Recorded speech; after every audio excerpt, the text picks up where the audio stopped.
കൈകളഞ്ഞ ഗാന്ധിയനായ എന്റെ അഭിവന്ദ്യ പിതാവേ, കടുത്ത തീവ്രവാദിയായ എന്റെ ജ്യേഷ്ഠ പിതാവേ, കല്ലും മുള്ളും നിറഞ്ഞ ദുർഘടമായ എന്റെ സമരവാദിയിൽ ഇടവും വലവും നിന്ന് കാത്തുകൊള്ളണേ. ഈ പൊതുപ്രവർത്തകന് വെളിച്ചമായിരിക്കണേ.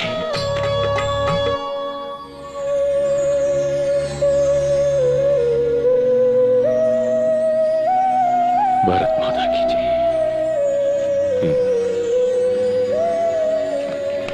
രഘുപതി രാഘവ രാജാ.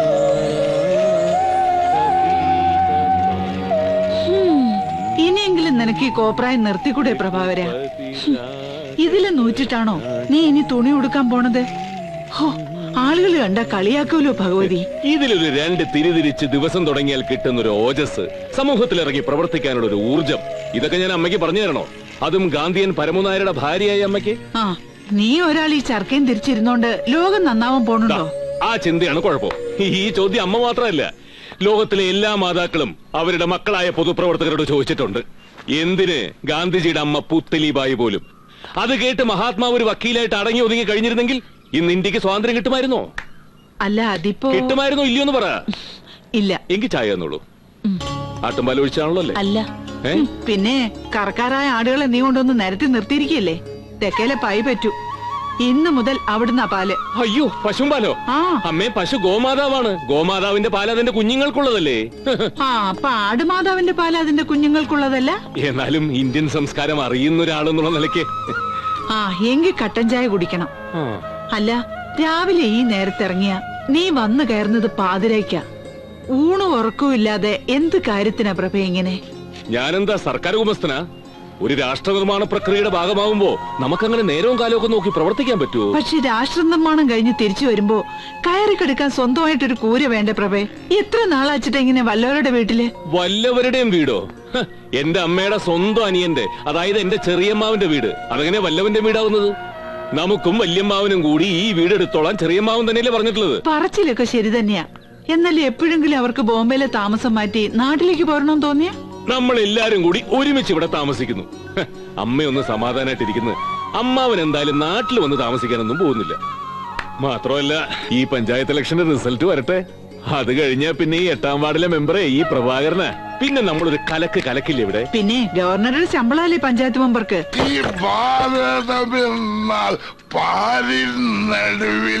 ആഹാ, നിന്റെ വല്യമ്മാവനെന്ന് രാവിലെ തുടങ്ങിയല്ലോ.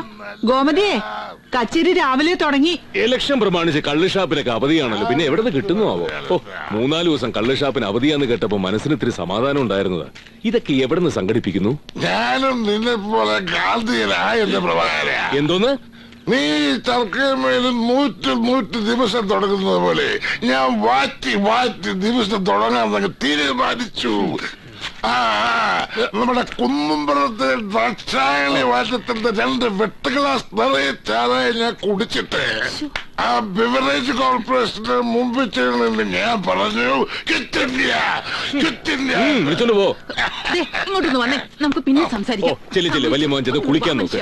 അതൊക്കെ, പക്ഷേ വിദേശ മദ്യം ആയിക്കോട്ടെ. വിദേശ മദ്യം ബഹിഷ്കരിക്കുക. വിദേശ മദ്യം അമ്മേ, രാധയോടെ ഷർട്ടൊന്ന് വേഗം ഇസ്തിരിട്ട് നീ തന്നെ ചെയ്തേച്ചാ മതി. അവളെ കിഴക്ക് വെള്ള കീറിയപ്പോ പാടത്തേക്ക് ഇറങ്ങിയതാ. കഞ്ഞി പോലും കുടിക്കാൻ വന്നിട്ടില്ല. അവക്ക് പാടത്തെന്താ പണി? വായ്നോട്ടം.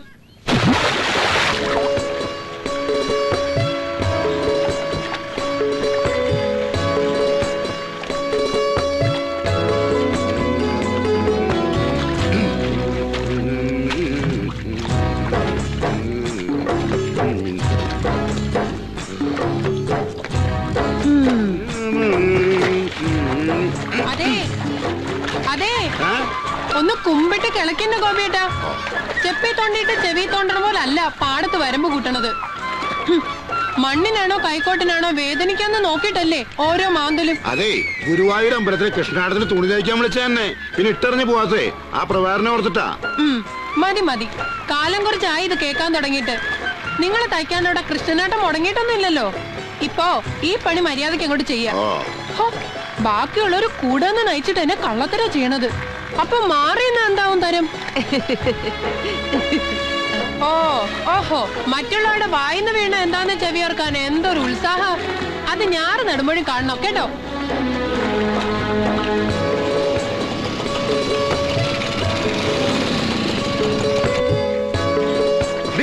എടി കിളമ്പറ്റേ. എനിക്കൊരു പേരുണ്ട്. തോന്നിയതുപോലെ വിളിക്കണമെങ്കിലേ വീട്ടിൽ അമ്മയുടെ പെങ്ങടെ അടുത്ത് ചെല്ലണം. എടി എനിക്ക് അമ്മയും പെങ്ങളും ഇല്ലെന്ന് നിനക്ക് അറിഞ്ഞൂടെ? ഓ കൊട്ടേക്കിടന്ന് മീൻ വെയിൽ കൊള്ളണതിന് മുമ്പേ ആരുടെയെങ്കിലും തലയിൽ കൊണ്ടുപോയി കെട്ടി വെക്കാൻ നോക്ക്. ചെല്ല്. നീ വന്നേ, ഒരു കാര്യം ചോദിക്കട്ടെ. നിന്റെ പ്രവേട്ടനം എന്നെ കാണുമ്പോ മുങ്ങിയെടുക്കുന്നത് എന്തേ? കാശുവല്ലൊന്നും കടം കൊടുത്തിട്ടുണ്ടോ? അത് മാത്രമല്ല, 5-6 മാസമായിട്ടേ പത്രത്തിന്റെ കാശ് തന്നിട്ടില്ല. ഇനി കാശ് തന്നിട്ടില്ലെങ്കിൽ ഞാൻ പത്രം ഇടില്ല കേട്ടാ. അയ്യോ എന്റെ സുരേഷേ, ഈ ഭൂലോകത്ത് കിടക്കുന്ന വാർത്തകൾ അറിഞ്ഞിട്ടേ ഒരു ദിവസം തുടങ്ങാവുന്ന എനിക്ക് യാതൊരു നിർബന്ധമില്ല കേട്ടാ. അത് ശരി. നീ നാളെ മുതൽ പത്രം ഇടണ്ടോ? പിടിച്ചേലും വലുതാണ് അളയിലെന്ന് പറഞ്ഞ മാതിരിയാ നിന്റെ കാര്യം. അതെ, ഒന്ന് നിന്നെ. എന്താടി? അത്യാവശ്യ കാര്യം മോനെ. മാസം 2 നീ കുറിക്കാശ് തന്നിട്ട്. അതെ, അത് തന്നിട്ട് പോയാ മതി. പ്രബേട്ടൻ കാശരാത്തോണ്ടാ. അടുത്ത തവണ മുടക്ക് തീർത്ത് അടച്ചോളാം. അയ്യോ പാവം, പ്രബേട്ടൻ തരാനുള്ള കാശ് ഞാൻ നടത്തുന്ന കുറിയും തമ്മിലേ യാതൊരു ബന്ധവുമില്ല മോനെ. അയ്യോ അതെടുക്കല്ലേ, മീൻ മാർക്കറ്റിൽ കാശാണെന്ന്. അത് ഞാൻ എടുത്തു എന്ന് പറഞ്ഞാ മതി. എനിക്ക് വേറെ പണിയുള്ളതാ. മോൻ പോയേ. ഏത് നേരത്താണോ നിന്നെ കണ്ടപ്പോ വണ്ടി നിർത്താൻ തോന്നിയത്? എന്റെ സമയം നല്ലതാ മോനെ, അതുകൊണ്ടാ.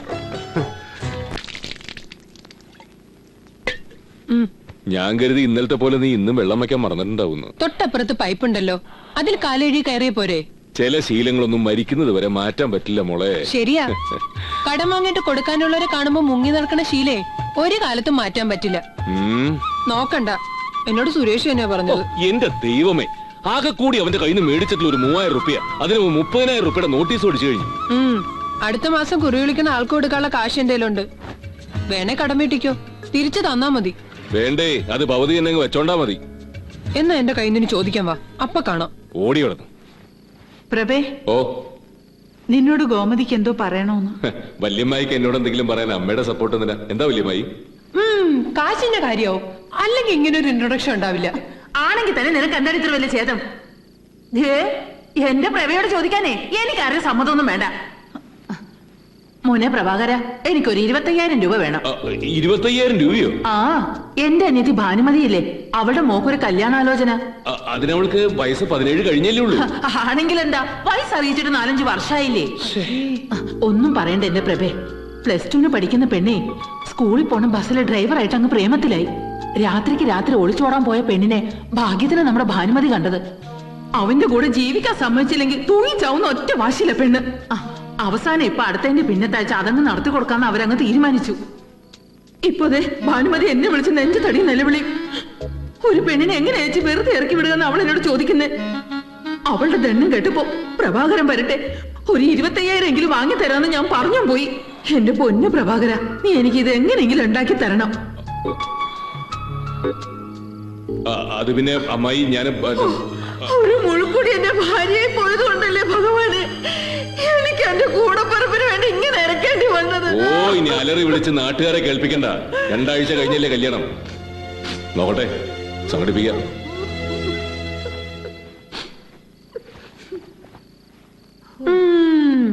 വല്യമ്മായി വെറും ഗോമതി അല്ലാട്ടോ, KPSC ഗോമതിയാ. സമ്മതിച്ചു.